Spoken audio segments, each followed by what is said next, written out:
नमस्कार. शासन या यूट्यूब चॅनलवर आपल्या सर्वांचं खूप खूप स्वागत आहे. राज्य सरकारी कर्मचाऱ्यांसाठी आताची सर्वात मोठी ब्रेकिंग न्यूज. अखेर राज्य सरकारी कर्मचाऱ्यांसाठी आली सर्वात मोठी खुशखबर. त्या संदर्भात एपिसोडच्या माध्यमातून संपूर्ण अपडेट सविस्तरपणे पाहूया.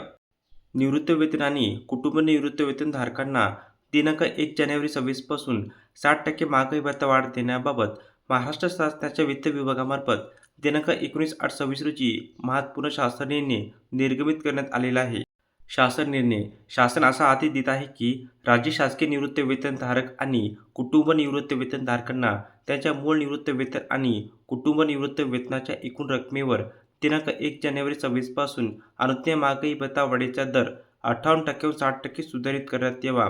सदर महागाई भत्ता वाढ 1 जानेवारी 26 पासून थकबाकीसह माहे ऑगस्ट 26 च्या निवृत्तीवेतन आणि कुटुंब निवृत्तीवेतनासोबत रोखीने देण्यात यावी.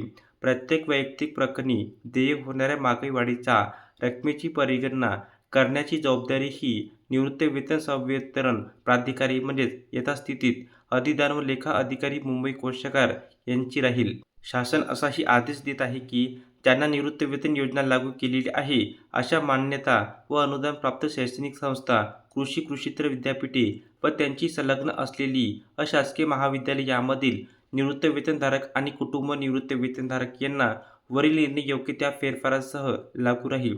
महाराष्ट्र जिल्हा परिषद व पंचायत समिती अधिनियम 1961 सन 1962 चा महाराष्ट्र अधिनियम क्रमांक 5 च्या कलम 248 च्या पूर्णतकान्वये प्रदान केलेले अधिकार आणि त्या संबंधातील सर्व इतर अधिकार यांचा वापर करून शासन असाही आदेश देत आहे की वरील निर्णय जिल्हा परिषदांचे निवृत्तीवेतनधारक आणि कुटुंब निवृत्तीवेतनधारक यांनाही लागू राहील.